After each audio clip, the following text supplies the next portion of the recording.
जो मॉनिटर था उसमें जो आग लगी, ब्लास्ट हुआ, तो लोगों को निकलने के लिए, जो पेशेंट थे निकलने के लिए, उनको समय क्यों नहीं मिला? वो जो नियमानुसार उसमें बिजली कनेक्शन है कि नहीं, अग्निशमन का उसमें जो है प्रावधान किया गया है कि नहीं, या और भी बहुत सारे इसमें पोल्यूशन कंट्रोल्स के बहुत सारे मानक होते हैं, इंक्यूबेटर्स का भी होता है, इंसिनेटर्स का भी, ये सब बातें होती हैं। नमस्कार, आप लाइव सिटीज देख रहे हैं। मैं हूं आपके साथ काव्या। 4 जून की सुबह मुजफ्फरपुर के एक निजी अस्पताल में अचानक आग लगता है और आग में अब तक आपको बता दें तो 7 लोगों की मौत हो चुकी है। इस पूरे मामले में पुलिसिया कार्रवाई जारी है। आपको मालूम है कि प्रसाद हॉस्पिटल का लाइसेंस जो है वो रद्द कर दिया गया है और तमाम निजी नर्सिंग होम जो है उसमें छापेमारी की जा रही है। अब पुलिस प्रशासन के द्वारा छापेमारी की जा रही है। जो भी नर्सिंग होम जहां सुरक्षा के पुख्ता इंतजाम नहीं है, उसको लेकर अब प्रशासन का करार रुख दिख रहा है। तस्वीरों के माध्यम से आप देख पा रहे होंगे कि किस तरीके से अलग अलग निजी नर्सिंग होम में आज छापेमारी की गई है, तमाम चीजों की जांच पड़ताल की गई है। और आपको मालूम है कि 4 जून की सुबह जब आईसीयू में आग लगी थी तो उस दिन करीब 4 लोगों की मौत हो गई थी और उसके बाद खूब बवाल हुआ था। परिजनों का आरोप भी कई है कि कई लोगों की मौत हो गई है। हालांकि आंकड़ा अब तक 7 लोगों का आया है कि 7 लोग इस अग्निकांड में झुलसकर उनकी मौत हो गई। इस पूरे मामले में मुजफ्फरपुर यानी कि तिरहुत के कमिश्नर गिरवर दयाल क्या कुछ जानकारी दे रहे हैं, आप सुने। देखिए निश्चित रूप से दुखद घटना है और इस प्रकार की घटना अवांछनीय है, नहीं होनी चाहिए। मानव की जान जाना सबसे जो है दुखद स्थिति होती है और किसी भी प्रकार से इसको जस्टिफाई नहीं किया जा सकता है। और मैं तो स्वयं भी गया था, मैंने अस्पताल को देखा और जिलाधिकारी से मैंने कहा कि कमेटी बना दें और इसकी जांच करें। संभवतः जांच हो भी रही है, बहुत जल्दी इसकी रिपोर्ट आ भी जाएगी। और मुझे जानकारी मिली है कि इस अस्पताल का जो निबंधन है उसको सस्पेंड कर दिया गया है और इसमें जांच के विषय बहुत सारे हैं। किस प्रकार से जो है, चाहे वेंटिलेटर था या जो उसका बॉक्स था, जो मॉनिटर था, उसमें जो आग लगी, ब्लास्ट हुआ, तो लोगों को निकलने के लिए, जो पेशेंट थे निकलने के लिए, उनको समय क्यों नहीं मिला? इसमें यह भी बात सामने आ रही है कि बहुत सारे जो वहाँ नर्सेस थी या पैरामेडिकल स्टाफ था, उन्होंने मदद नहीं की। मुझे एक चीज़ और की जानकारी इसमें मैंने कहा है कि आप लोग दीजिए कि क्या परिस्थिति थी और उसकी बिल्डिंग के नक्शे के संदर्भ में, ये सब बातों पर चीज़ें हो रही हैं।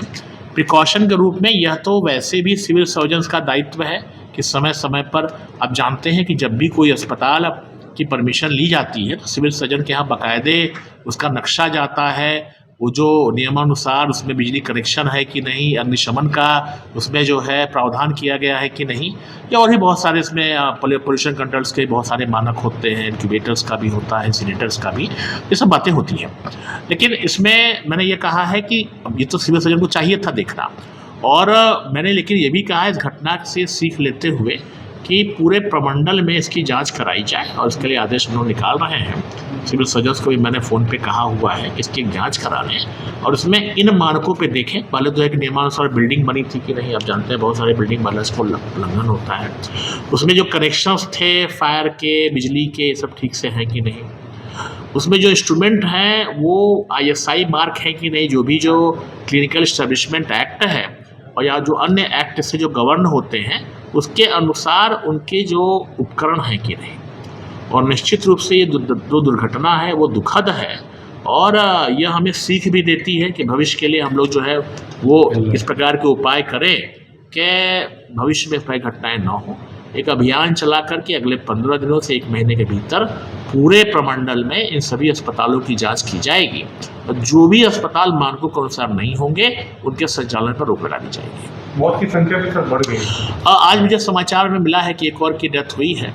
ईश्वर करे हम लोग का इलाज, हम लोग पूरी कोशिश कर रहे हैं कि भविष्य में इसकी संख्या ना बढ़े और जो इलाज है वो बेस्ट हो रहा है। मैं इसको निजी रूप से भी मैं DM से संपर्क में हूँ कि इलाज में कोई कोताही नहीं है, प्रयास पूरा है। लेकिन चूँकि दुर्घटना ही बहुत भयावह है तो इस प्रकार की स्थिति हुई है, लेकिन हम लोग इससे सीख भी ले रहे हैं।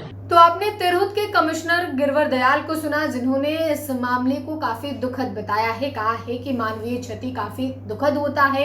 इसके अलावा अस्पताल प्रबंधन को भी हटा दिया गया है, अस्पताल का जो लाइसेंस है उसे भी रद्द कर दिया गया है और साथ ही जो लोग भी इसमें दोषी पाए गए हैं उन पर आगे भी कार्रवाई की जाएगी।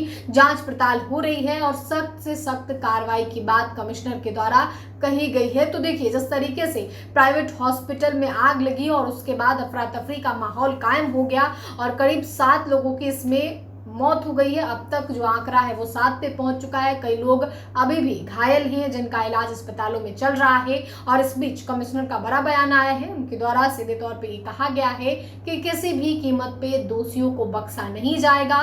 साथ ही आज मुजफ्फरपुर के कई निजी नर्सिंग होम में प्रशासन के द्वारा छापेमारी भी की गई है। फिलहाल के लिए इतना ही। साथ ही चैनल को सब्सक्राइब करें, फेसबुक पेज को लाइक करें। वीडियो देखने के लिए आपका धन्यवाद।